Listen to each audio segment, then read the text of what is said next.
I'm Phil Rosenbaum. It's my pleasure and honor today to bring to the Self-Help Virtual Senior Center Bill Boggs. As we all know, Bill has had a long and legendary career on TV, both as host and producer. He hosted Midday Live on Channel 5 right here in New York from 1975 to 1986. He also had a groundbreaking run at the Food Network, where he hosted and produced Bill Boggs' Corner Table.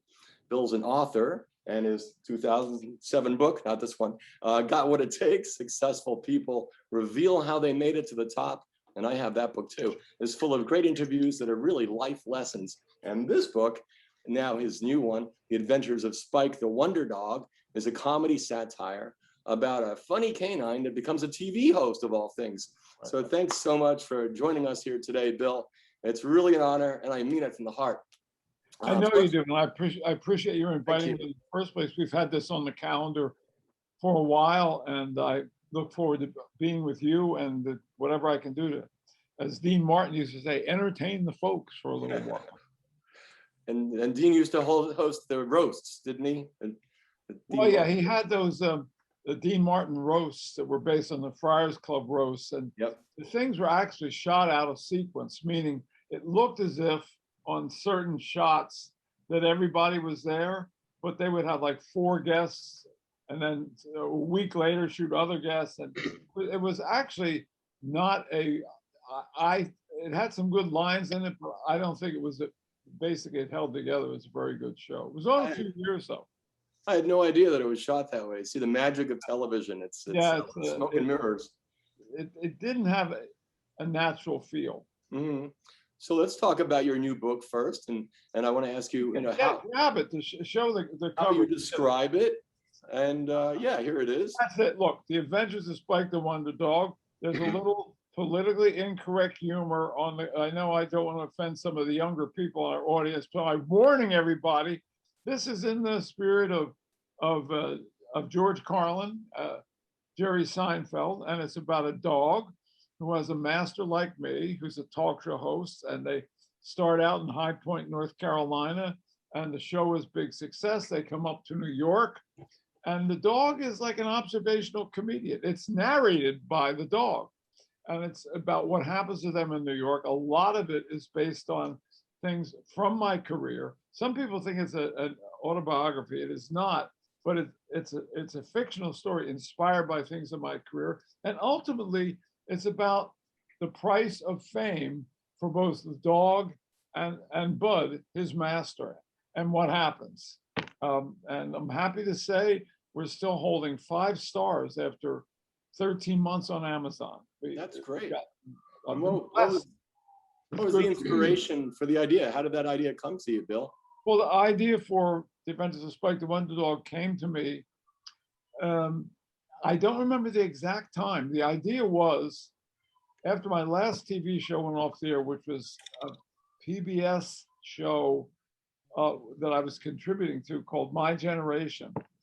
And there I am, like, 74 years old. And I just thought, I've been chasing jobs. I've had 15 different TV shows. I've been active my whole life. I had written 2 other books, including my first book was a novel that was actually what do they say, picked up. It was picked up for a movie. That's not the right word. I can't remember the word. And by Renee Zellweger, but it was not made optioned. It was not made into a movie. So I thought, I'm just going to write for the rest of my life. I'm going to write satire. There's a lot in our society that we can satirize. It's maybe getting harder, but I seem to be able to do it. And so it was based on the fact that I had a dog named Spike. He was with me in North Carolina on Southern Exposure down there. And shortly before coming to New York, Spike the Wonder Dog, as he was called by everybody because he was very funny, and he was on the TV show down there a lot, got killed. It was horrible. He got killed by a drunk driver, ran right over him. And as strong as the dog was, he couldn't survive being hit at 30 miles an hour by a truck. So the idea I had was, what if Spike hadn't gotten killed and had come with me to New York and became a big TV star? So I started out writing the book, and 2 things happened. first, the voice of the dog as an observational um, comedian came to me immediately. And that's very important for a writer to have the voice come to you like that. And the second thing was I realized, don't go back to 1975 when I first came to New York, bring it into the present. There's so much going on now. So that's a genesis of the Adventures of Spike the Wonder Dog, as told to Bill Boggs, because Right. the dog told me the story. Without the dog, I wouldn't have the story. Well, it's a great read, and I recommend it to everyone. I wanted to give everybody here a little background about how you and I wind up here today. If I may, I first learned of you, Bill, in the mid-'70s, as you mentioned, 1975, when you became the host of Midday Live talk show on Channel 5, right here in the city. And back then, I was 12 years old. Time flies. My mom took me to the studios one day to see you interview John Travolta. And I was a big fan of his because he That was was a already a big day, star. John Travolta. Yeah, yeah, he was already a big hit on Welcome Back, Kotter, which I loved at the time. That was talking about Saturday Night Fever. Yes, he came to publicize Saturday Night Fever. Go ahead, the movie. Yeah. Exactly, the movie, and which I ended up seeing as a 12-year-old. That was quite educational for me, in you know, in a positive and negative way, I guess. And so that visit and a few others that my mom brought me to see you work your magic there on camera. I really think it inspired me to pursue my career in the media, and that's where I am today, enjoying a really great news production job at CBS after being at CNN a long time. So I'm really appreciative. I want to thank you for helping inspire me with great questions, the ones that I heard you asking when I watched Midday Live as a kid. Thank you. Well, by the way, John Travolta, lovely man. I hadn't seen, since that show, I've seen John Travolta twice. And that show was when? 1977, right? One time at Patsy's restaurant, when I was sitting down at a table and John Travolta came up. I knew he was in the back. I said, Bill, how you doing? Come and meet my wife. And he took me back to meet Kelly. And then 3 years ago, he did a movie on the Dapper Don, and it was a world premiere of the movie. And we got an invitation. It was down at 23rd Street, and he was being interviewed by all these people. And in a break, I walked up to him. Now, 40 years have gone by. Bill, how you doing? Great to see you. John Travolta, a sweet and wonderful human being.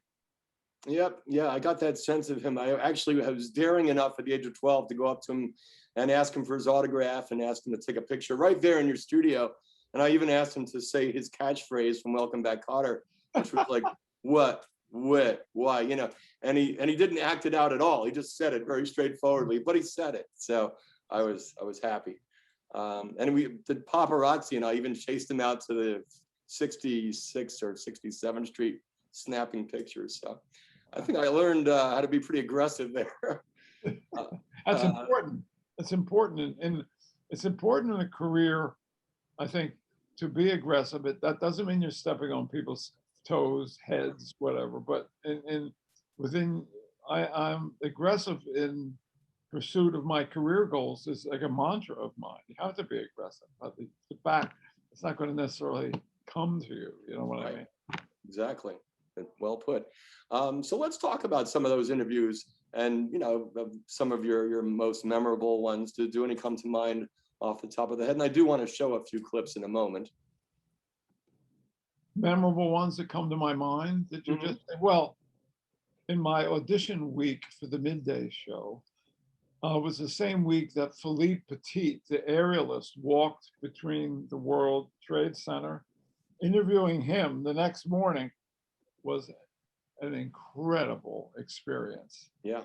Hearing the story of how he and accomplices went up snuck into the top of the World Trade Center, and they had accomplices on top of the other tower, and they took a bow and arrow and shot a string, heavy twine, across to the top of the other tower, and that landed. And then with that twine, they pulled the big heavy this is the middle of the night. They pulled the tightrope across, stretched it between, and then waited for the sun to come up. And he went out on that tightrope, and he was out there for quite some time, really high up.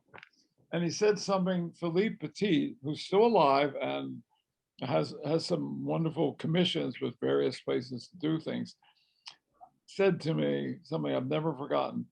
He said, it didn't make any difference if I was 6 feet off the ground or 6,000 feet off the ground. I was attached to that wire. Wow. Never forgotten that. That's amazing. That's a great quote. Thank you. And they did a nice documentary about that. Yes, they years did. ago. Man on Wire. Yes, yes, excellent. And I do remember that morning when I woke up and heard the news. It was so exciting to hear that a guy crossed the Twin Towers at that time. Phenomenal. And you had so you were covering news too. I mean, he was a newsmaker at that moment. Well, yeah, Midday was pretty much a public affairs show, and celebrities and public affairs. It really was. We would cover things in the news, but we weren't a news program. But he did that as performance art. I mean, that was his mindset for the city to wake up and see a man up there on the wire. He did it for the performance art aspect of it, which I really respect him. Mm-hmm, mm-hmm. So let's take a look at a few clips, and I picked a few from your website last night, starting with Jerry Lewis. You interviewing Jerry Lewis. Jerry Lewis. Lewis. Set it up, or should we just play it? Well, no, let me talk a little bit about Jerry Lewis. Yep. I'm old. I'm going to be 80 years old next month, so I'm old enough to have been a child of 9 when Martin and Lewis first really broke out. And their first movie was a My Friend Irma movie. And Martin and Lewis were very interesting. 70 years ago now, this month, Dean Martin and Jerry Lewis were the hottest act in show business, making more money than any other act in show business. And they appealed to kids like me and people who laid down a lot of money at the Copacabana and at casinos and stuff in New York. They had a gigantic popularity. I was on a book tour in 1980 on a TV show with Jerry Lewis. That's the first time I really talked to him. And then when I was hosting Midday, he came and did 2 shows. The tape, you're going to show the tape from one of them. And I was in the first segment, uncharacteristically nervous with Jerry Lewis because of the childhood idol thing, And I said to him on the first commercial break, Jerry, I'm really basically not a guy who gets nervous. He said, don't be nervous. Why? And I said, don't be nervous. Why? I said, well, I had to explain. And then we went on from there. So that's a bit of a background on Jerry Lewis. And I'll tell you one more story coming out of it. Okay, great. Here we go.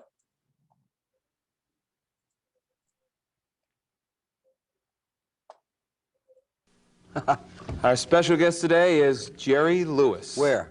He's sitting in that chair. I'll be a son of a gun. I wrote down a lot of notes. Do you want people to know this stuff?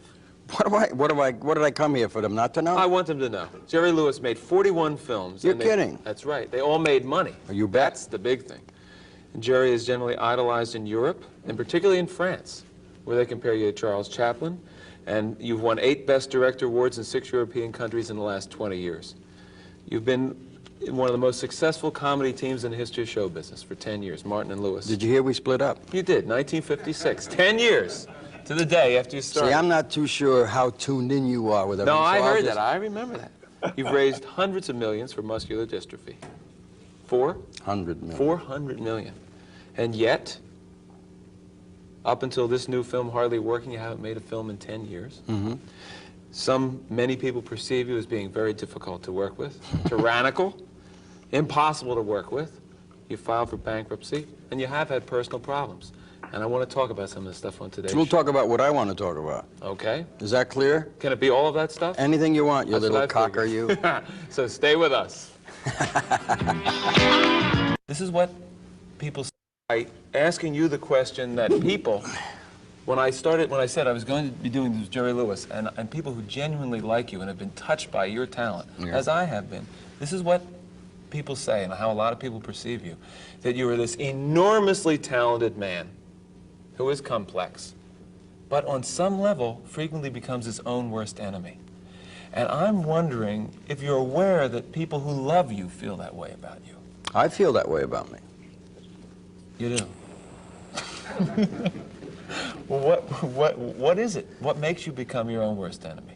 If you were to do that setup, Bill, someone who is multifaceted or very talented, and they are indeed doing themselves the kind of harm that you allude to in some cases, I think you'll find that it would fit with most anyone in the creative process. Listen, it fits with me. I know when I'm not doing everything I should be doing. I know when I personally am getting it. I know the little part of me that stands in my own way. And I feel it. We I all don't do. like it. I don't like it. We all do. But whether I am feeling better about the fact that I am in that group, not unlike the guy that has a toothache. He feels a lot better if the guy over there has a toothache too. But if the guy over there is whistling, it makes this toothache that much worse. Yeah. So if I can glob myself in with a lot of other people involved in the creative process that infinitely do themselves the kind of harm sometimes that they do, it feels a little better that I'm not alone. I think that every man would be devastated to think he's unique and he has the kind of faults that are only known to him and he's the only one who has it. But are you aware of when you're doing this? No, no. If you were aware, you'd repair it. But do you think it, well, let me ask you this in specific terms. We're going to be looking at some clips from your new film, Hardly Working, but down the line, something which I think is thrilling to get into is you're making a film directed by Scorsese, right? Robert De Niro and Jerry Lewis are going to be doing a film together called King of Comedy. Right. Now, the people who think Jerry Lewis can't take direction. Now, Jerry Lewis is going to be in a new position. First time in a while, Jerry Lewis is going to be in a film and somebody else is going to be directing Jerry Lewis. During this process, this may be tested, this very thing we're talking about now. Can there be a little light that goes on inside your head and say, wait a second, I don't want to screw it up. I think I'm being my own worst enemy. I think I'm getting in my way now. Let me push that aside. That's what I'm saying. Can you become aware of it a little bit?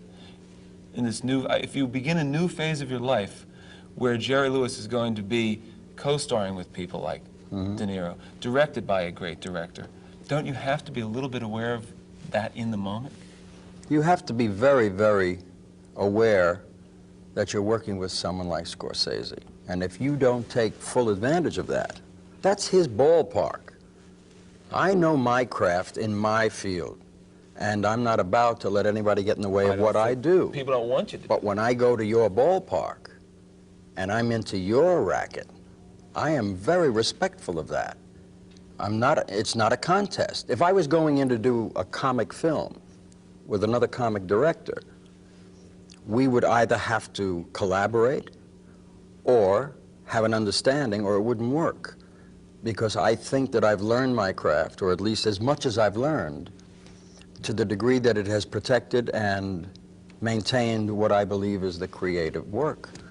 When I go with another man, remember, I was directed by Frank Tashlin for a long time, one of the best comedy directors that ever lived, notwithstanding. I'm sure you drew from him. I mean, you learned from him. Without question. Yeah. But interestingly, he was my teacher. And yet all the correspondence that I have in a memory book of Frank, all this correspondence started with "Dear Teacher." And that's what we had together. Yeah. George Marshall and Norman Turog, great comedy directors, the guys that directed Chaplin and Keaton. And when they told me to do something, you did it. In spite of what you thought, you did it because you respected them. I have no time for an incompetent. No, if an incompetent I agree. tries to get through to with me, I will chew a portion of his neck for lunch. I think that's good. I think we all should feel that way if we want to Well, do a that's good where the job. reputation comes from. The reputation of being difficult comes from that incompetent that I chewed up for lunch one day. Now, is The King of Comedy a comedy, or is it a serious film? I don't know. It's a very serious film. It's a very serious film. There are great comic undertones and layers of comedy that come from this marvelous script. I'm trying to ask specific questions. Hypothetically, could you be directed by someone else in a comedy? Yes. You could. I was for 15 films. I mean, very again, successful though, films. could you go More back so now. You see, remember, I have to be everything to the director that I expect actors to be to me. It would be suicidal if I didn't place myself in the disciplinary fashion that an actor should be in, with another director for my forthcoming work when I'm directing would be damaged desperately. So whether I like it or not is not the issue. I'm going to like it because I am working with a man whose expertise is that field. Yeah. And I want to be with the best. Now, what do you think is going to bring out in you, Jerry Lewis, the actor, to be working with De Niro?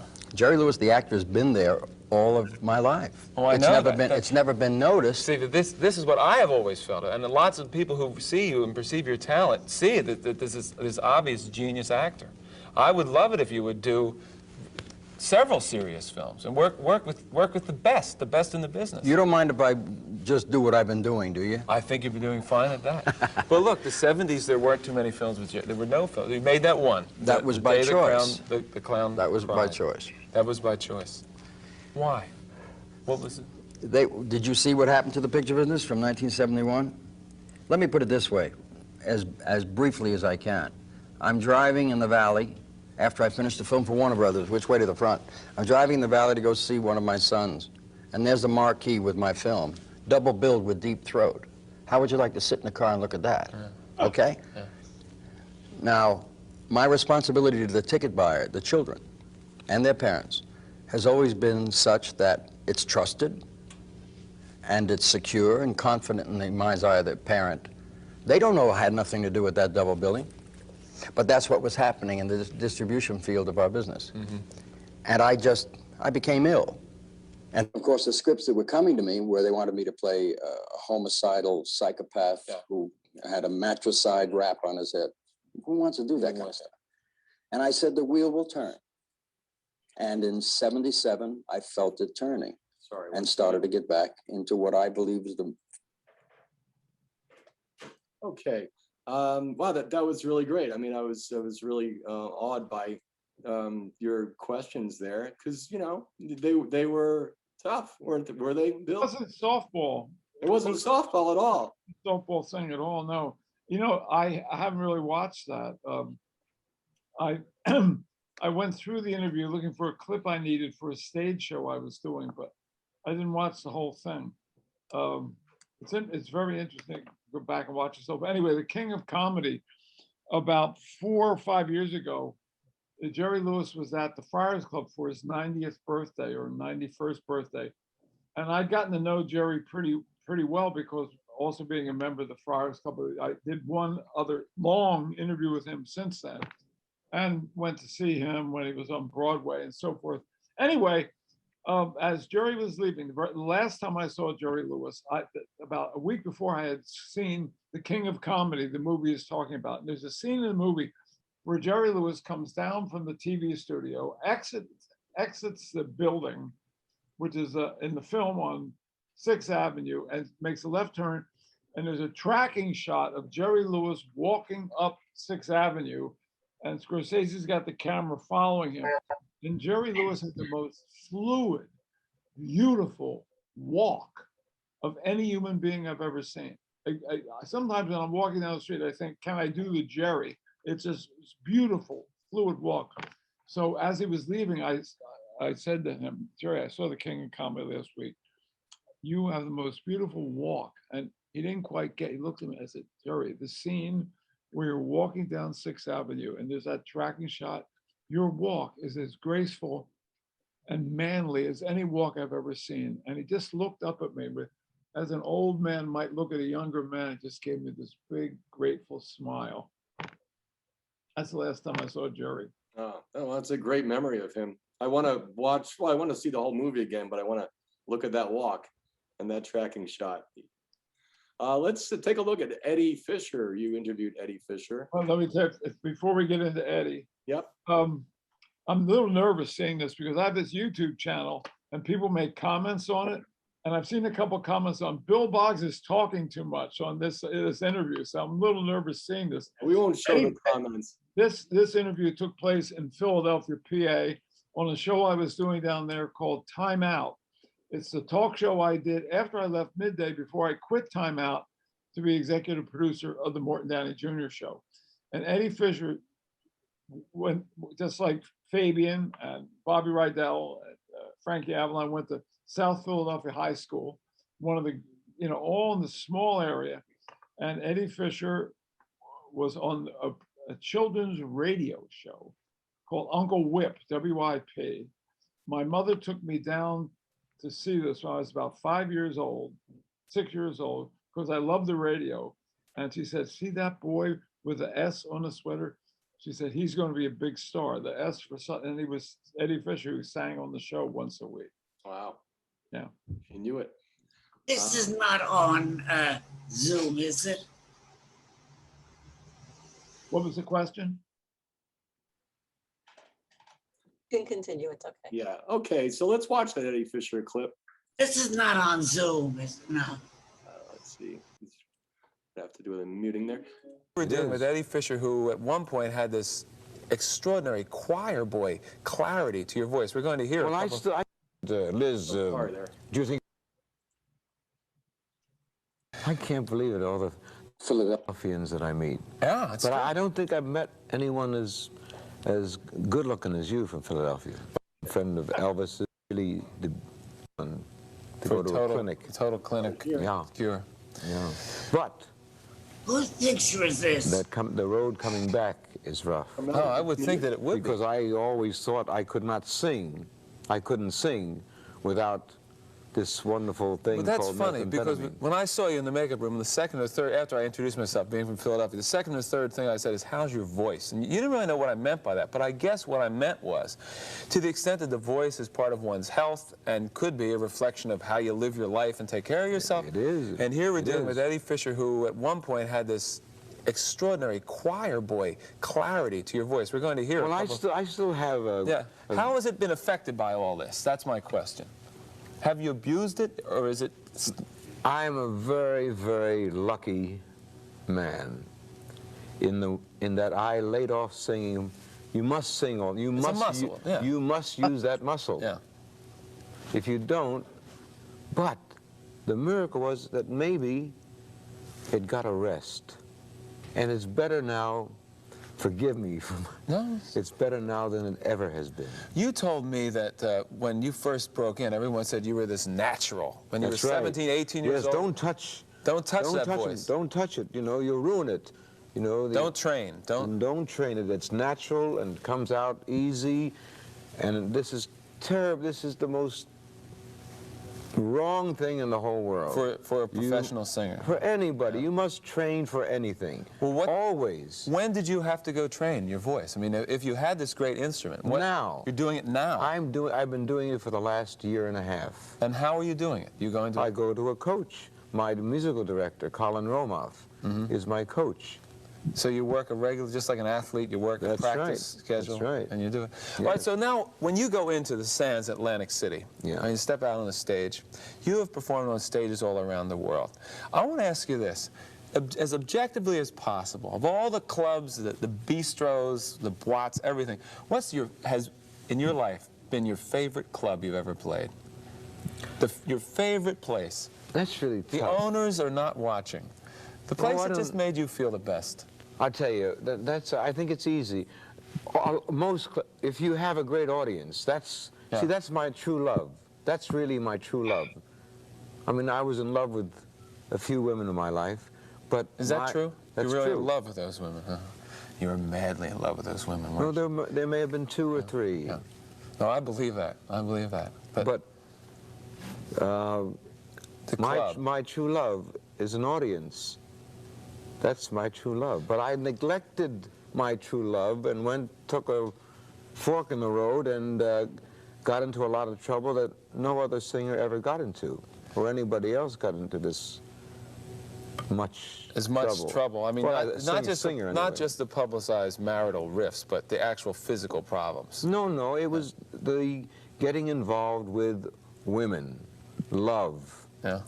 I fell in love with love everlasting. But love fell out with you. me. Yeah, I understand that. So but just to get back, you cannot name one club. Yes, I can. What is it? The Riviera at Fort Lee, New Jersey, was the most beautiful club. When I interviewed Frank Sinatra, he talked about that club. There was an open sky. That's right.